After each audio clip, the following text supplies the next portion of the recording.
My dear students, hope कि आप सबने मैसेज देखा होगा। हमारे एक वीक का इनरोलमेंट पीरियड चल रहा है। इस इनरोलमेंट पीरियड के बीच में ऑनलाइन क्लासेस बंद रहेंगी, वीडियोस नहीं जा रहे हैं। टीचर्स और बाकी सब लोग इनरोलमेंट की तैयारी कर रहे हैं। इसलिए प्यारे बच्चों, ऐसा ना हो कि इस इनरोलमेंट पीरियड में आप खाली बैठें। इसलिए कुछ बेहतर करें, कुछ बढ़िया करें। सबसे पहले आप देखिए, इस पे स्क्रीन पे आपके दिख रहा होगा थैंक यू टीचर्स। तो इसमें मैंने आप सबको एक मैसेज देने की कोशिश की है। आप सबसे एक रिक्वेस्ट कर रही हूँ मैं कि आप अपने टीचर्स को थैंक यू कहेंगे। आप एक पर्व मनाया जाता है thanks giving out of India.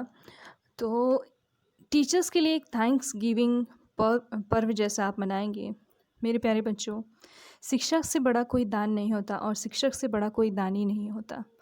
तो जो हम सबसे बड़ा दान अगर हमें कोई दे रहा है और सबसे बड़ा दान अगर हम किसी से ले रहे हैं, तो हमें उस दान को आशीर्वादित फलीभूत करने के लिए सबसे अच्छी मेहनत भी करनी चाहिए, सबसे अच्छी कोशिश भी करनी चाहिए। उनका दिया हुआ आशीर्वाद हमें सबसे बढ़िया लगे, हमारा जीवन सक्सेसफुल हो। इसके लिए हमें उनकी दी हुई इस आशीर्वाद को, उनके दिए हुए इस दान को सबसे बढ़िया करके दिखाना है उन्हें, और प्रूव करना है कि आपके टीचर्स ने आपको जैसे सबसे अच्छा करने की और देने की कोशिश की है। आप उनके इस आशीर्वाद को ग्रहण करके और उस अच्छे नेक रास्ते पर चल रहे हैं मेरे प्यारे बच्चों। तो ये वीक हम एक टीचर को थैंक्स करने के लिए मनाएंगे। इस पिक्चर में देखिए प्यारे बच्चों, जो आप देख रहे हैं कि ऑनलाइन स्टडी क्लासेस आजकल चल रही हैं, तो इस पिक्चर में शो किया गया है कि बच्चे फ़न के लिए फ़ोन का यूज़ कर रहे हैं। अक्सर गार्जियन हमेशा पास नहीं बैठे होते हैं, उनके पास बहुत सारा काम होता है। पेरेंट्स के पास, हमारी फैमिली के पास बहुत सारा काम होता है। तो बच्चे अक्सर क्या करते हैं कि फ़ोन मिल गया हाथ में तो गेम खेलना शुरू कर देंगे, वीडियोस देखना शुरू कर देंगे। और टीचर्स हमेशा मेहनत कर रहे हैं, लगन से एकदम लगे हुए हैं आपकी वीडियोस को रेडी करने में। खुद पहले स्टडी करते हैं कि वो कम से कम समय में आपको पूरा टॉपिक कैसे समझाएं। कम से कम 3 मिनट, 4 मिनट, 8 मिनट, 10 मिनट की वीडियो में आपको पूरा टॉपिक समझाते हैं। उसके लिए एक लाइन का वो ख्याल रखते हैं कि आपको एक लाइन में भी कोई ऐसी गलती ना मिल जाए कि आप उस चीज़ को गलत तरीके से ग्रहण कर लें। इसलिए प्यारे बच्चों, ये जो समय चल रहा है, आप ऑनलाइन क्लासेस का पूरा फ़ायदा उठाइए। आप में और बाकी उन बच्चों में बहुत ज़्यादा अंतर है जो ऑनलाइन क्लासेस में पार्ट्स नहीं कर रहे हैं।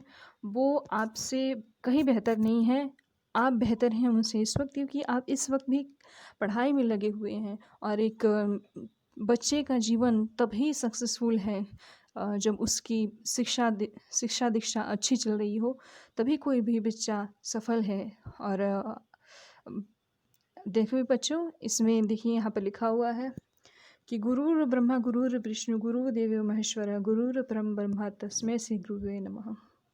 ब्रह्मा होते हैं रचयिता, विष्णु होते हैं पालन करता, और महेश्वर होते हैं संहार करता। अगर हम रचयिता हमारे गुरु ही हैं और पालन करता हमारे गुरु ही हैं, और अगर हम उस गुरु का दिए हुए ज्ञान को सही से ग्रहण करते हैं, तो हमारे लिए महेश्वर एक सुकून भरा जीवन, महेश हमारे लिए हमें मिलता है। और गुरु का आशीर्वाद हमारे ऊपर सदैव बना रहे, इसकी कामना हम करते हैं।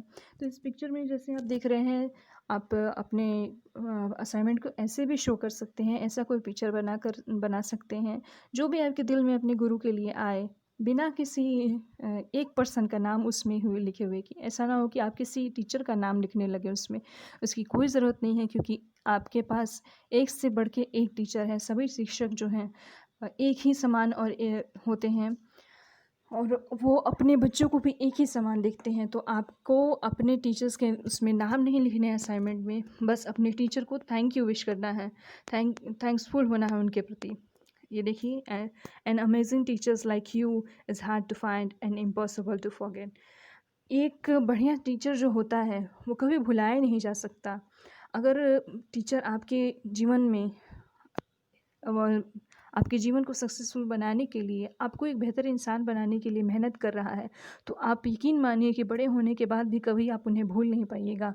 अगर आप कहीं और भी चले जाते हैं किसी काम से, आउट इंडिया में कहीं भी रहते हैं, और आप अपने वापस घर को आते हैं, अपने होम टाउन को आते हैं, और आपको वो टीचर हमेशा याद रहता है। आपको लगेगा कि मैं अपने स्कूल पर जाऊँ, अपने उस टीचर से मिलूँ, अपने उस स्कूल को देखूँ, जानूँ, फिर से एक अपनी पुरानी बचपन की यादें ताज़ा करूँ।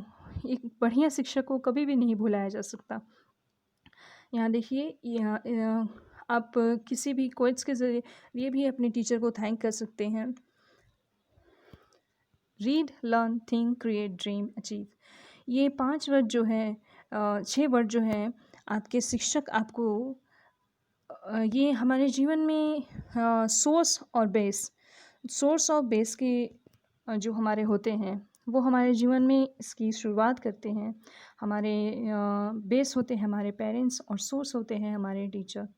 हमारी नींव तैयार करते हैं हमारे माता पिता, और उस नींव को हमारे हमारे शिक्षक बढ़िया से सब कुछ तैयार करके हमें समझाते हैं, हमें पढ़ाते हैं, सिखाते हैं, सोचने की क्षमता हमारे अंदर डालते हैं, क्रिएटिविटी की क्षमता हमारे अंदर डालते हैं।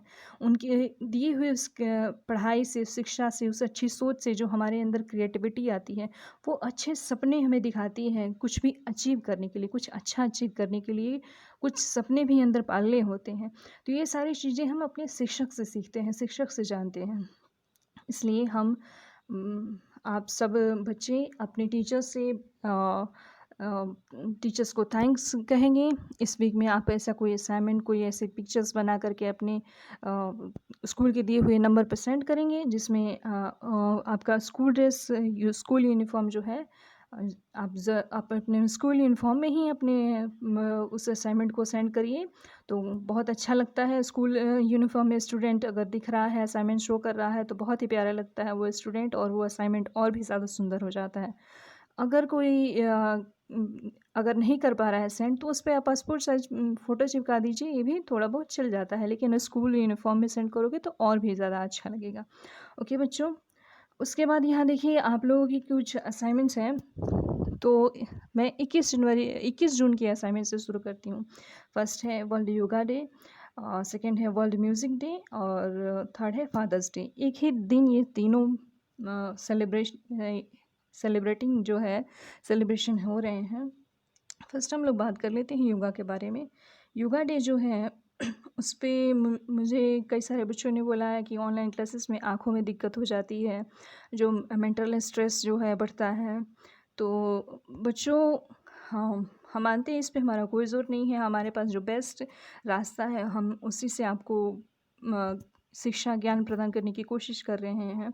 तो आप योगा डे को सेलिब्रेट कर रहे हैं, तो मेरे ख़्याल से शायद अब मेरी ये रिक्वेस्ट सुनने के बाद ही आपको ये सब चीज़ें अपनी ज़िंदगी में फ़ॉलो अप करनी चाहिए। योगा डे में सबसे पहले मैं बात करूँगी आँखों के बारे में। तो आँखों के बारे में, आँखों की एक एक्सरसाइज होती है। आप अपने फिंगर को नाक के पास पॉइंट करिए, और नोज़ के पास पॉइंट करके राउंड राउंड, कभी एक बार लेफ़्ट में, दूसरी बार राइट में, राउंड राउंड ऐसे करके घुमाएंगे कम से कम 4 बार 5 बार आप घुमाएंगे, और फिर आँखों को बंद कर लेंगे। इससे आपका क्या होता है कि आँखों का ये एक्सरसाइज़ है, आँखों की एक्सरसाइज़ है। इसको कम से कम 4 से 5 बार दिन भर में किया करिए आप लोग। और नाड़ी संशोधन योगा होता है, ब्रीद इन ब्रीद आउट। वो लेफ़्ट नाक से पहले सांस लीजिए और राइट से छोड़िए, फिर राइट से ही सांस लीजिए और लेफ़्ट से छोड़िए। ऐसा करना कम से कम सुबह उठने के बाद 9 बार ऐसा करने से जो है शरीर के वेन्स साफ़ होते हैं, और शरीर की जो आपकी नसें होती हैं वो साफ़ होती हैं, ब्लड क्लॉट नहीं जमते, और बहुत सारी ऐसी बीमारियां होती हैं जिससे आप बचे रहते हैं। और स्टूडेंट्स को शीर्षासन ज़रूर करना चाहिए। कोई सा भी मैट आप नीचे ज़मीन पे बिछा लीजिए, और ज़मीन पर बिछा करके उसके नीचे सिर करके और पैर को ऊपर करिए दीवार से लगे हुए, और ऐसे आप शीर्षासन करिए 4 मिनट 5 मिनट। तो ये हमारा जो ब्लड सर्कुलेशन सिर की तरफ ज़्यादा होता है और हार्ट की तरफ होता है, सिर की तरफ होता है, जिससे हमारे सिर को ज़्यादा खून मिलता है और हमारा शीर्षासन हमारे ब्रेन के लिए काफ़ी अच्छा होता है। फिर हम बात कर लेते हैं वर्ल्ड म्यूज़िक पर। तो प्यारे बच्चों, 1976 में अमेरिका के मशहूर संगीतकार थे एक जोएल कोहेन, जो फ्रांस में संगीत पर आधारित एक जलसे को उन्होंने आयोजित किया था। तो इस जलसे को वो जलसा इतना सक्सेसफुल हुआ था कि उसके बाद से 21 जून को हमेशा वो म्यूज़िक डे के रूप में मनाया जाने लगा। म्यूज़िक इज़ जस्ट नॉट कि आप कोई गाना गा रहे हैं या सुन रहे हैं फ़िल्मी या फिर किसी भी तरह की। तो एक म्यूज़िक होता है, म्यूज़िक थेरेपी हो जाती है अगर आप कोई अच्छा गाना गाते हैं, अच्छी सोच के साथ गाना गाते हैं, बढ़िया गाना गाते हैं, जैसे पैट्रियोटिक सॉन्ग हो, कोई भजन हो, कोई अगर फ़िल्मी भी है तो कुछ अच्छा हो। और तो वो आपके स्ट्रेस लेवल को कम करता है, आपको एक बढ़िया सी थेरेपी देता है। कई साइकोलॉजिस्ट जो होते हैं म्यूज़िक थेरेपी भी देते हैं दिमाग के इलाज के लिए, हमारे स्ट्रेस के इलाज के लिए। तो म्यूज़िक जो है, अगर म्यूज़िक में आपको इंटरेस्ट है, आप कुछ अच्छा गा सकते हैं, तो ज़रूर कोई ना कोई गाना गा कर के आप गाना गा कर के जैसे पैट्रियोटिक हुआ, कोई भजन हुआ, इस तरह के गीत गा कर के आप हमें सेंड करिए। हम इस सब आपके प्रोजेक्ट को एफबी पे अपलोड करेंगे और बाकी जो लोग होते हैं जो देखते हैं आपके इस असाइनमेंट को, वो काफ़ी खुश होते हैं कि हमारे बच्चों को ने बहुत ज़्यादा प्रोग्रेस किया है, बहुत अच्छी क्रिएटिविटी है उनके अंदर, जो हमेशा कोशिश करते हैं निखारने की, संवारने की। बात कर लेते हैं फादर्स डे के बारे में। फादर्स डे के बारे में मैं इमोशनली कुछ आपसे कहना चाहती हूँ। प्यारे बच्चों, फ़र्स्ट ऑफ़ ऑल कि अगर इस दुनिया में फ़ादर ना होते तो माँ की आँचल की ठंडी छाँव भी तीखी धूप में बदल जाती, तीखी कड़ी धूप में बदल जाती अगर हमारे पास फ़ादर नहीं होते। फ़ादर वो होते हैं जो अपनी हर एक ज़रूरत को पीछे रख कर के अपने बच्चों के लिए हमेशा आगे खड़े रहते हैं।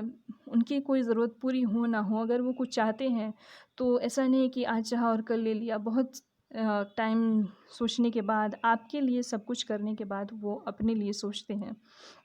तो एस बच्चों, आपसे मुझे यही कहना है कि आपने जितना प्यार अपनी माँ को मदर्स डे पे दिया है, उस उतना ही प्यार, और कोशिश करिए कि उससे ज़्यादा ही प्यार आप अपने फ़ादर को फ़ादर्स डे पर दें। ओके? कोशिश करिए कि उनके लिए बढ़िया से बढ़िया कार्ड बना कर के, उनके लिए फ्लावर ला कर के दूँ, उनका आशीर्वाद लूँ, उनके उस दिन को स्पेशल बना दीजिए। अपने फ़ादर के उस डे को इतना स्पेशल बना दीजिए कि आपके फ़ादर पूरा साल ये याद रखें कि मेरे बच्चे ने फ़ादर्स डे पर मुझे जितना प्राउड फ़ील कराया, जितना अपनापन दिखाया, वो अगले फ़ादर्स डे का वेट करने लगे। ओके मेरे प्यारे बच्चों, उनके लिए कोई कार्ड बनाइए, कोई रेसिपी तैयार करिए, उनके साथ क्वालिटी टाइम स्पेंड करिए। फ़ादर जो होते हैं हमारी ज़िंदगी की बेस होते हैं, समझे आप सब? तो इन सब चीज़ों पर आप लोग काम करिए पूरे वीक। फिर हम बात कर लेते हैं ये ये मेरी डायरी है। स्कूल प्रिंसिपल की अपनी एक डायरी होती है। मेरी पर्सनल डायरी भी अलग है। मुझे 11 साल की उम्र से डायरी लिखने का शौक़ हुआ। मैं उस डायरी में बचपन से ही कुछ-कुछ लिखा करती थी, कभी अपनी मदर के बारे में, कभी अपने फ़ादर के बारे में। तो मेरे पास डायरियों का एक अच्छा खासा कलेक्शन है। तो प्यारे बच्चों, जो डायरी लिखने का एक होता है कि आइडिया मैं आपको इसलिए दे रही हूँ कि डायरी जो लिखना होता है उससे हमारा स्ट्रेस लेवल भी कम होता है। बहुत बार हमारी सोच की थेरेपी हो जाती है, हमारी समझने की थेरेपी, हमारी भाषा की थेरेपी वो हो जाती है। कई बार बहुत सारे ऐसे राइटर हैं, जो एनी फ्रैंक करके एक राइटर थी, उन्होंने अपनी डायरी ही लिखी, उनकी डायरी ही पब्लिश हुई और वही उनकी कहानी की जैसे हो गई।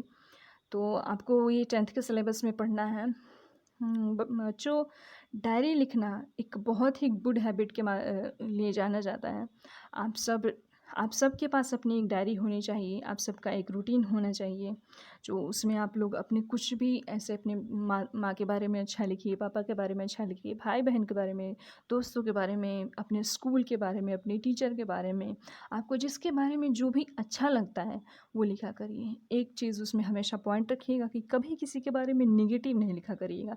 अगर आप किसी के बारे में नेगेटिव लिखने लगते हैं, तो वो आपकी सोच में उतर जाता है। आप हमेशा नेगेटिव ही लिखेंगे, नेगेटिव ही सोचेंगे, नेगेटिव ही करेंगे। इसलिए ज़रूरी नहीं है कभी भी किसी के बारे में नेगेटिव ना लिखा करिए। अगर नेगेटिव थॉट्स भी आती भी है तो एक ये सोचिए, एक की भी थेरेपी होती है कि डायरी थेरेपी उसको बोलते हैं, कि अगर आप किसी के बारे में कुछ बुरा सोच रहे हैं और दिमाग में बुरे ख़्याल आ रहे हैं आपके लिए मन में, और उन्होंने आपके प्रति बुरा किया है, लेकिन वो आपके जीवन के पार्ट हैं, वो आपके जीवन के अच्छे हिस्से हैं। तो उनके बारे में एक डायरी थेरेपी ये होती है कि उनके बारे में आप 10 अच्छी चीज़ें क्या लिखूँ सोच करके बैठिए। आप 4-5 लिखेंगे, उसके बाद आपका गुस्सा जो है कम हो जाएगा। आप ये सोचेंगे वो इंसान की एक गलती को मैं इतना ये दे रहा हूँ, तरजीह दे रहा हूँ, लेकिन उसकी ये सारी जो अच्छाइयाँ हैं मैं लिख रहा हूँ तो मुझे खुशी महसूस हो रही है, और आप उन अच्छाइयों से जुड़े हुए अच्छे पल को भी याद करेंगे। तो इसलिए हर स्टूडेंट के पास या हर व्यक्ति के पास मेरी नज़र में एक डायरी होनी चाहिए, जिसमें वो अपनी अच्छी चीज़ें, अच्छी बातें लिख सके, अपने गुड थॉट्स लिख सके। अब बात कर लेते हैं best from best. Best from best से मेरा मतलब है कि अगर आपके पास कुछ ऐसी चीज़ें हैं जो वेस्ट लग रही हैं, लेकिन उससे कुछ आप करना चाहते हैं, आपके दिमाग में कोई आइडिया आ रहे हैं, तो आप करिए, ज़रूर करिए उस आइडिया को। ज़रूर अपने कागज़ कलम पे वो करिए। जैसे कि आप इस पिक्चर को देख रहे हैं, तो इस पिक्चर को मैंने बनाया है, और इस पिक्चर में मैंने यूज़ क्या किया है, ये जो फ़ोटो है ये किसी की शादी के कार्ड का फ़ोटो था, तो मैंने उसको कट किया, और मैंने इसमें आप देख रहे हैं ये जो क्रायन्स दिख रहे हैं, उनको ऑयल पेंसिल क्रायन है ये, और ये जो पेंसिल है ये ग्राफिक पेंसिल है। मैंने इसमें इसका यूज़ किया है इसको बनाने के लिए। और ये जो आप चाँद देख पा रहे हैं, ये करेक्शन पेन से मैंने किया है, व्हाइटनर से मैंने इसको बनाया है, चाँद और स्टार्स। तो आपके पास जो भी आइडिया हो, मैं ये नहीं कह रही कि यही करो, जो भी आइडिया हो आपके पास बेस्ट बनाने के लिए, आप जो भी देख रहे हो अपने घर में कोई ऐसी चीज़ फालतू पड़ी हुई है, तो आप अपने टाइम को वेस्ट ना करिए। वेस्ट को वेस्ट को बेस्ट बनाने में लगाइए। ऐसे ना हो कि आप सोए हुए हों, टीवी देख रहे हों। टीवी भी देखिए कभी-कभी, मोबाइल भी कभी-कभी देखिए, जानिए दुनिया के बारे में, पर अपने आप को जानना सबसे ज़्यादा ज़रूरी है। अपने लिए करना, अपने लिए सोचना सबसे ज़्यादा ज़रूरी है, क्योंकि अगर आप नहीं सोचेंगे अपने बारे में, तो आपके बारे में कोई और नहीं सोच सकता, सोच कर भी कुछ नहीं कर सकता। जब आप अपने लिए कुछ करना स्टार्ट करेंगे, तभी कोई भी आपकी मदद करने के लिए सामने आएगा, कोई भी आपके लिए कुछ करने को सामने आएगा। इसलिए अपनी चीज़ों को, अपने समय को हमेशा किसी अच्छे काम में लगाइए, किसी की हेल्प करने में लगाइए, किसी की ज़रूरत पूरा करने में लगाइए, किसी से अच्छी बातें करने में लगाइए। अगर कोई बुरा भी कर रहा है तो आप अच्छा करिए। अगर आपको फीडबैक हो भी ना, अगर कोई उससे प्रॉफ़िट हो भी ना, और किसी और का फ़ायदा आपसे हो जाए, तो उतना नहीं सोचना चाहिए, कर देना चाहिए उसका फ़ायदा। अपनी चीज़ों को, अपने समय को सही काम में लगाइए। सही कुछ भी आप बनाइए, अपने फ़ादर के लिए कार्ड बनाइए, उनको बहुत सारा प्यार दीजिए। अगर आपके फ़ादर कहीं बाहर रहते हैं, तो आप उनको जो आपके फ़ादर फ़िगर हों, जैसे ग्रैंडफ़ादर होते हैं, उनको आप सेंड कर सकते हैं। अपने फ़ादर के साथ अपनी पासपोर्ट साइज़ फ़ोटो, या अपने फ़ादर की पासपोर्ट साइज़ फ़ोटो आप अपने असाइनमेंट पे लगा सकते हैं।